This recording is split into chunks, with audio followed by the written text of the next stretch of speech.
Assalamualaikum warahmatullahi wabarakatuh. Perkenalkan, nama saya Maisara Guspa, NIM 4191131002, Pendidikan Kimia 2019B, Universitas Negeri Medan. Kali ini saya ingin membahas mengenai materi Pancasila sebagai dasar negara. Materi mengenai Pancasila sebagai dasar negara ada 5 poin. Poin yang pertama yaitu mengenai konsep, tujuan, dan urgensi negara. Yang kedua mengenai alasan Pancasila sebagai dasar negara. Yang ketiga mengenai sumber yuridis, historis, sosiologis, dan politik. Yang keempat adalah membangun argumen tentang dinamika dan tantangan Pancasila sebagai dasar negara. Yang kelima mengenai mendeskripsikan esensi dan urgensi Pancasila sebagai dasar negara. Materi yang kita bahas mengenai konsep negara. Menurut Diponolo, negara adalah suatu organisasi yang berdaulat dengan tata pemerintahan, melaksanakan tata tertib suatu umat di suatu daerah tertentu. Diponolo memiliki 3 unsur bahwasanya disebut negara. Yang pertama mengenai unsur wilayah, unsur manusia, dan unsur organisasi. Dapat kita ketahui bahwasanya negara Indonesia adalah negara yang berbentuk republik yang diatur pada pasal 1 Undang-Undang 1945 dan dijelaskan mengenai hubungan dengan sila ketiga, yaitu negara Indonesia adalah negara kesatuan, bukan negara serikat. Jadi hubungan dengan sila kedua dan sila keempat juga dapat sejalan dengan negara Indonesia, itu Indonesia sendiri adalah negara hukum yang sangat demokratis. Mengenai tujuan dari negara, yang pertama adalah kekuasaan dan kebesaran. Di sini yang berperan penting adalah pemimpin. Pemimpin harus membuat negara kuat. Dia harus menyusun dan menambah kekuatan secara terus-menerus pada negaranya. Yang kedua adalah keadilan. Keadilan itu didasari dengan undang-undang di mana setiap manusia menerima keadilan untuk kebaikan bersama, bukan kebaikan pribadi. Yang ketiga adalah kepastian hidup, keamanan, dan ketertiban. Di sini manusia harus menjalankan kewajiban dan haknya secara dengan baik agar dapat menciptakan hidup yang baik. Selanjutnya adalah kesejahteraan dan kebahagiaan hidup. Setiap manusia yang ada di Indonesia ini memiliki kesejahteraan hidup secara lahir maupun batin. Yang kelima adalah kemerdekaan. Disinilah kemerdekaan itu mencakup dari 4 aspek tadi mengenai kekuatan, kepastian hidup, keamanan, keadilan. Mengenai urgensi negara, jadi Hans Nawiansky berpendapat bahwasanya dalam suatu negara yang merupakan kedudukan tatanan hukum terdapat suatu kaidah tertinggi yang kedudukannya lebih tinggi daripada undang-undang dasar. Negara merupakan suatu norma dasar penyelenggara bernegara yang menjadi sumber dari segala hukum yang tertulis maupun tidak tertulis. Selanjutnya kita membahas mengenai alasan Pancasila sebagai dasar negara. Sini Pancasila dapat bertumpu pada pola hidup berbangsa dan bernegara berdasarkan keseimbangan, keselarasan, dan keserasian. Berlandasan nilai-nilai Pancasila, maka perasaan adil dan tidak adil itu dapat diminimalkan karena Pancasila dapat menaungi dan memberikan gambaran yang jelas tentang keadaan negara yang lebih baik berlandaskan tentang nilai-nilai Pancasila. Di sini saya membahas mengenai sumber yuridis, historis, sosiologis, dan politis. Yang pertama yaitu sumber yuridis.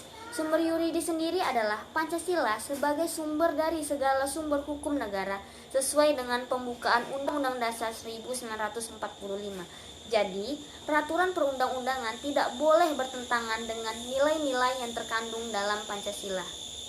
Yaitu sumber historis. Jadi Muhammad Yamin dan Supomo mengungkapkan pendapatnya mengenai dasar negara pada pidatonya pada tanggal 1 Juni 1945. Pancasila sering juga disebut dengan filosofi Sibrondoslak, yaitu sebagai mengatur pemerintah negara atau penyelenggaraan negara. Pancasila berkembang secara demokratis dengan berbagai pandangan dari BPUPKI dan PPKI. Sumber sosiologis. Di sini membahas mengenai nilai-nilai yang terkandung dalam Pancasila. Sila pertama yaitu ketuhanan yang Maha Esa. Di sini dapat kita ketahui bahwasanya nilai ketuhanan dan spiritual kita sebagai kehidupan berbangsa dan bernegara. Yang kedua adalah kemanusiaan yang adil dan beradab. Di sini prinsip kebangsaan yang luas mengarah pada persaudaraan antar dunia, antar Indonesia walaupun dan Malaysia, dikembangkan melalui jalan perdamaian. Yang ketiga adalah persatuan Indonesia. Di sini etis kemanusiaan di Indonesia ini sangat mengukur kuat dalam lingkungan pergaulan dan kebangsaan mengenai tentang persatuan. Yang keempat adalah kerakyatan yang dipimpin oleh kebijaksanaan dalam permusyawaratan perwakilan. Di sini membahas mengenai kedaulatan rakyat dipimpin oleh kebijaksanaan dan prinsip musyawarah mufakat dalam suatu mengambil keputusan. Yang kelima yaitu keadilan sosial bagi seluruh rakyat Indonesia, di mana setiap manusia memiliki hak dan kewajibannya. Salah satunya adalah adil dalam hukum, hidup berbangsa dan selanjutnya yaitu sumber politis. Di sini bahwa Pancasila penjelma menjadi asas dalam konsekuensinya adalah jadi sistem demokrasi Indonesia itu bersifat konstitusional. Argumen tentang dinamika Pancasila. Di sini saya mengambil contoh yaitu terjadinya masa reformasi pada tahun 1968, di mana berawal dari krisis Asia yang menyebabkan ekonomi Indonesia melemah dan semakin besarnya ketidakpuasan masyarakat kepada masa pemerintahannya Soeharto. Hal itulah yang menyebabkan terjadinya demonstrasi besar-besaran yang dilakukan berbagai aksi mahasiswa yang terjadi di berbagai wilayah Indonesia. Dan juga Soeharto pun akhirnya dianggap menyimpang dari garis politik Pancasila dan Undang-Undang Dasar 1945. Beliau dianggap cenderung melakukan praktik liberalisme dalam mengolah negara.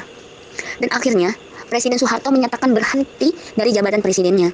2. Argumen tentang tantangan terhadap Pancasila. Di sini saya mengambil contoh, yaitu mengenai masyarakat ataupun mahasiswa yang sedang melakukan demonstrasi.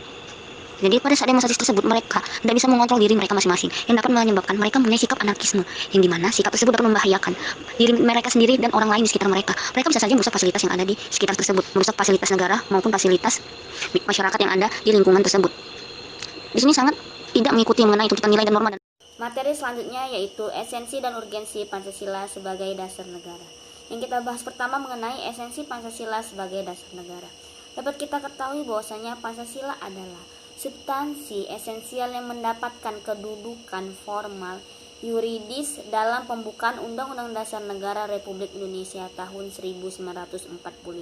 Menurut pasal 2 nomor 12 tahun 2011, Pancasila adalah sebagai dasar negara dan ideologi dasar filosofi negara, sehingga setiap peraturan perundang-undangan tidak boleh bertentangan dengan nilai-nilai Pancasila. Materi selanjutnya adalah urgensi Pancasila sebagai dasar negara. Di sini terdapat dua pendekatan. Pendekatan yang pertama adalah pendekatan institusional atau kelembagaan. Di sini membahas mengenai membentuk dan penyelenggaraan negara pada nilai-nilai Pancasila agar terwujudnya tujuan negara dan terpenuhnya kepentingan sosial. Pendekatan yang kedua adalah human resource. Di sini adalah orang-orang yang memegang jabatannya dalam pemerintahan yang melaksanakan. Materi selanjutnya mengenai penjabaran Pancasila dalam pasal-pasal Undang-Undang Dasar Negara Republik Indonesia tahun 1945. Di sini dapat disimpulkan bahwa yang pertama Pancasila sebagai asas kerohanian, yang kedua ada materi selanjutnya adalah hubungan Pancasila dengan proklamasi kemerdekaan Republik Indonesia. Di sini hubungannya adalah memberikan penjelasan terhadap dilaksanakannya proklamasi pada tanggal 17 Agustus tahun 1940 dan dinyatakan kemerdekaan yang lebih rinci dengan adanya cita-cita luhur. Materi selanjutnya mengenai penjabaran Pancasila dalam pasal-pasal Undang-Undang Dasar Negara Republik Indonesia tahun 1945. Di sini dapat disimpulkan bahwa yang pertama Pancasila sebagai asas kerohanian, yang kedua pembukaan Undang-Undang Dasar 1945 sebagai wujud dari pokok pikiran, yang ketiga adalah pokok pikiran dalam pembukaan. Saya mengambil contoh yaitu pada organisasi masyarakat. Di sini organisasi tersebut berfungsi untuk memberikan masukan yang menyangkut kepentingan umum. Jadi organisasi tersebut sesuai dengan nilai-nilai Pancasila, yaitu tetap terjaganya semangat nilai kekeluargaan dan gotong royong terhadap masyarakat satu sama lain. Yang kedua yaitu bidang ekonomi. Di sini saya mengambil contoh yaitu kegiatan koperasi, di mana kegiatan koperasi tersebut sebagai bentuk konkret dari usaha bersama. Kegiatan koperasi tersebut terwujudnya keadilan bagi seluruh rakyat Indonesia dan dapat mengembangkan suatu jaminan sosial pada masyarakat yang lemah, yang termasuk masyarakat lemah yaitu fakir miskin dan anak-anak terlantar. Yang ketiga sosial budaya. Masyarakat Indonesia sangat menekankan rasa nilai kebersamaan dan karakter hidup bergotong royong antara masyarakat yang satu dengan masyarakat yang lainnya. Hal tersebutlah suatu upaya untuk mengatasi suatu perpecahan belahan di Indonesia. Selanjutnya yang keempat itu Hankam. Di sini adalah suatu wujud keikutsertaan warga negara dalam membela negara. Bukan hanya Polri dan TNI saja yang harus membela negara, tetapi seluruh warga masyarakat Indonesia yang ikut untuk membela negara Indonesia dengan segala sikap dan perilaku yang dijiwai oleh kecintaannya terhadap tanah air dan bangsa Indonesia. Sekian penjelasan saya mengenai materi Pancasila sebagai dasar negara. Apabila ada kesalahan kata atau penjelasan, saya mohon maaf. Billahi taufiq wal hidayah. Wassalamualaikum warahmatullahi wabarakatuh.